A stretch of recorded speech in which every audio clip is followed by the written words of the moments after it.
शिलियांग जुआन को लेकर साइड में आता है। जुआन उसे कहती है कि जब हम लोग साथ थे तब मुझे लगता था कि हम दोनों एक दूसरे को पसंद करते थे, पर ये सच नहीं था। मैं ही सिर्फ तुम्हें पसंद करती थी, तुम तो किसी और को पसंद करते थे।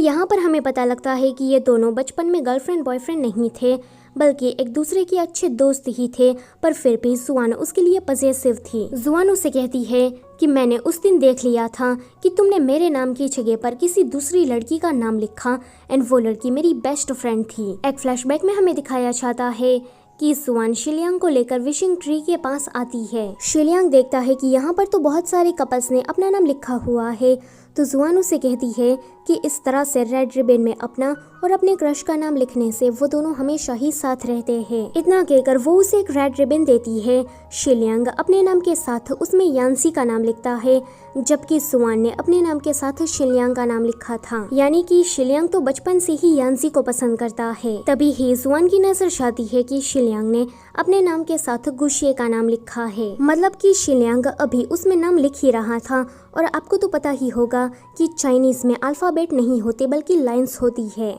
और कोई शब्द लिखने के टाइम पर ये लाइंस कम या ज्यादा हो जाती है तो उस शब्द का पूरा मतलब ही चेंज हो जाता है। और यहाँ पर मैंने ये लिखा है कि प्लीज मेरी चैनल को सब्सक्राइब कर लो। Back to the story, flashback खत्म हो गया था। प्रेजेंट में वो उसे कहता है कि मैंने कभी भी तुम्हें उस नजरों से नहीं देखा है, मैं बस तुम्हें अपनी बेस्ट फ्रेंड मानता हूँ, और उस टाइम पर मैंने तुम्हारे लिए किसी भी तरह के अफेक्शन नहीं दिखाए थे और तुम्हें ऐसे कोई सिग्नल भी नहीं भेजे थे कि मैं तुम्हें पसंद करता हूँ। मैं तुम्हारा एक फ्रेंड था और मैं तुम्हारे साथ इसी तरह से रहता था, फिर तुमने ये अज्यूम कैसे कर लिया कि मैं तुम्हें पसंद करता हूँ। इतना कहकर वो वहाँ से चला जाता है। जीशो उसे कहता है कि अब तुम्हें क्या हो गया, क्या फिर से जुआन ने तुम्हें बुली किया? पर आज के दिन तो तुम ये डिजर्व करते थे। ये सुनकर वो कहता है कि जीशो तुम काफी ज्यादा बदल गए हो। यानहाई कहता है कि तुमने बिल्कुल ठीक कहा, यानजी के साथ रह रहकर ब्रदर इन लॉ भी काफी ज्यादा बदल गए हैं। तभी ही वहाँ पर सिचुआन आकर उसे साइड में लेकर जाती है एंड उसे पूछती है कि क्या तुम लड़की की आईडी बनाकर गेम्स खेलते हो? तो वो कहता है कि हाँ खेलता हूँ, तो इससे तुम्हें क्या? वो उससे पूछती है कि क्या तुम्हें किस्मत में यकीन है? तो वो कहता है कि लगता है कि तुम कुछ ज्यादा ही ड्रामास देखने लगी हो। आगे यान्सी देखती है कि जीशो को बहुत सारे एप्पल लड़कियों ने भेजे हैं। यह देखकर वो जेलस होने लगती है। वो जब गुशिये के पास जाती है तो गुशिये, जुआन और शिलियांग उन सभी को बहुत सारे एप्पल मिले थे, उसे ही कुछ नहीं मिला था। वो काफी सैड बैठी थी, तो जीशो उसके पास आकर उसे कहता है कि अगर तुम्हें भी एप्पल चाहिए तो मैं तुम्हें दिला दूंगा। आगे वो गुशिये के साथ घर जा रही थी। वो गुशिये से कहती है कि तुम अकेले इन सभी को उठाते उठाते थक जाओगी, तो थोड़ा मुझे भी दे दो। फिर वो उन बहुत सारे एप्पल्स के साथ एक फोटो खींचती है कि तभी ही वहाँ पर जीशो आ जाता है। जीशो यान्सी के लिए 2 बड़े बड़े बॉक्स एप्पल के भर के लाया था।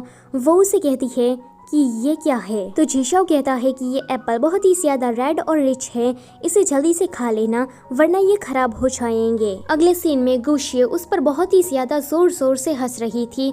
यहाँ पर शिलियांग भी जीशो पर काफी हंस रहा था। वो उसे कहता है कि यान्सी को बस एक ऐसा एप्पल चाहिए, ना कि उसे एप्पल का बॉक्स। तुम सच में गधे हो या फिर कोई अच्छा इंसान ये तो मुझे पता नहीं, पर तुम्हारी शादी नहीं होगी ये तो मैं गारंटी के साथ कह सकता हूँ। आगे शिलियांग एप्पल खरीदने के लिए गया था। वो सोचता है कि क्या यान्सी को सच में ये सब कुछ पसंद है। फिर तो शिलियांग यान्सी के लिए रोज ही एप्पल खरीद कर उसके डेस्क पर रख देता है। ऐसा 10-15 दिनों तक चलता है। यान्सी सोचती है कि मेरे लिए ये एप्पल किसने रखा होगा। उसे पता है कि ये काम जीशो का नहीं है, और जीशो जो कि इस बात से काफी जेलस था कि कोई यान्सी के लिए रोज ही एप्पल रख के जा रहा है। वो जीशो को जेलस देकर कहती है कि ये मुझे काफी इरिटेटिंग लग रहा है। कौन है ये बंदा? अगर वो मुझे मिल गया ना तो मैं उसे धो डालूंगी। पर अंदर ही अंदर यान्सी को ये सब कुछ काफी अच्छा लग रहा था। यहाँ गुशिये जुआन के साथ बैठी थी। जुआन उससे कहती है कि शिलियांग ने मेरे नाम की जगह पर तुम्हारा नाम गुशी लिखा था, तब मुझे पता लगा कि वो तो तुम्हें पसंद करता है। तो गुशिये उसे कहती है कि मुझे भी यकीन नहीं होता कि उसने मेरा नाम लिखा। मैं मानती हूँ कि मैं बचपन में शिलियांग को काफी पसंद करती थी, पर मैंने कभी भी उस टाइम पर अपनी फीलिंग्स को उसके सामने शो नहीं किया। तुम हमें छोड़कर चली गई। उसके 3 सालों के बाद शिलियांग हमारे स्कूल में आया और तब से ही मैंने अपनी फीलिंग्स को जाहिर करना शुरू किया है। जुआन उसे कहती है कि अब मैं तुम्हारी ज्यादा फ्रेंड नहीं बनना चाहती, पर मैं ये चाहती हूँ कि मैं यान्सी के साथ अच्छे से रहूँ। तो गुशिये उसे कहती है कि ये तो यांजी पर डिपेंड करेगा कि वो क्या करना चाहती है। अगले दिन ये सभी लोग स्कूल आ रहे थे। शिलियांग यांजी से कहता है कि मैंने तुम्हारी वो बहुत सारे एप्पल के साथ फोटो देखी, लगता है कि तुम काफी ज्यादा पॉपुलर हो गई हो। यांजी कहती है कि क्यों तुम्हें जलन हो रही है क्योंकि मुझे तुमसे ज्यादा एप्पल मिले। तो वो कहता है कि पागल लड़की, क्योंकि शिलियांग ही वही लड़का था जो कि उसे रोज रोज एप्पल भेज रहा था। आगे जीशाओ यांजी को उसके डॉम की तरफ छोड़ने जाता है। कैंटीन में उसके साथ था, यानी कि पूरे दिन उसके आसपास ही मंडराता रहता है। तो वो कहती है कि क्या कोइंसिडेंस है, आज हम काफ़ी बार मिल रहे हैं। तो वो कहता है कि ये कोइंसिडेंस नहीं बल्कि मैंने ही ये सब कुछ अरेंज किया है, मुझे देखना था कि तुम पूरा दिन क्या करती हो। ये सुनकर वो काफ़ी ज़्यादा शाय फील करने लगती है। गुशिया उसे कहती है कि क्या कहा, वो तुम्हें फॉलो कर रहा था। अगर तुम्हें इस बात से कोई प्रॉब्लम हो रही है तो मुझे कहो, मैं जीशाओ को मना कर दूंगी। तो वो कहती है कि नहीं, मुझे इस बात से कोई प्रॉब्लम नहीं है। पर तभी ही वो ग्रुप चैट में देखती है कि बहुत सारी लड़कियां उसकी बुराई कर रही है। वो सभी लोग आपस में बातें कर रही थी कि यांजी तो कितनी फत्ती दिखती है। तो जीशाओ ने उसमें ऐसा भी क्या देख लिया, सच में जीशाओ का टेस्ट खराब है। तो कोई कह रहा था कि क्या जीशाओ को और कोई नहीं मिला। ये सारे कमेंट पढ़ने के बाद यांजी काफी ज्यादा दुखी हो जाती है। वो अगले दिन जीशाओ को मना कर देती है कि आगे से तुम मुझे फॉलो मत करना और मुझसे ज्यादा बात भी मत करना। कुछ स्टूडेंट स्टडी करने की जगह पर रात में बाहर भाग गए थे। जब डीन को इसके बारे में पता लगता है तो वो उन स्टूडेंट को ढूंढने के लिए जाने लगते हैं। तभी ही उनके हाथ किस करता हुआ एक कपल लग जाता है। डीन सीधा उसे डांटने लगते हैं कि स्टडी करने की जगह पर तुम दोनों ये सब कुछ कर रहे हो, तुम्हारी अभी उम्र ही क्या हुई है कि उसकी नजर जाती है कि ये तो उसके पीटी टीचर और मिस गू है। अगले सीन में वो उसे कह रहे थे कि अगर तुम दोनों एक दूसरे को डेट कर रहे थे तो मुझे ये बात पहले बता देनी चाहिए थी ना। वैसे तुम लोग ये सब कुछ यहाँ नहीं कर सकते क्योंकि ये एक स्कूल है, बच्चों की स्टडी पर इसका बुरा असर होगा। ये सुनकर मिस गू को बुरा लगता है।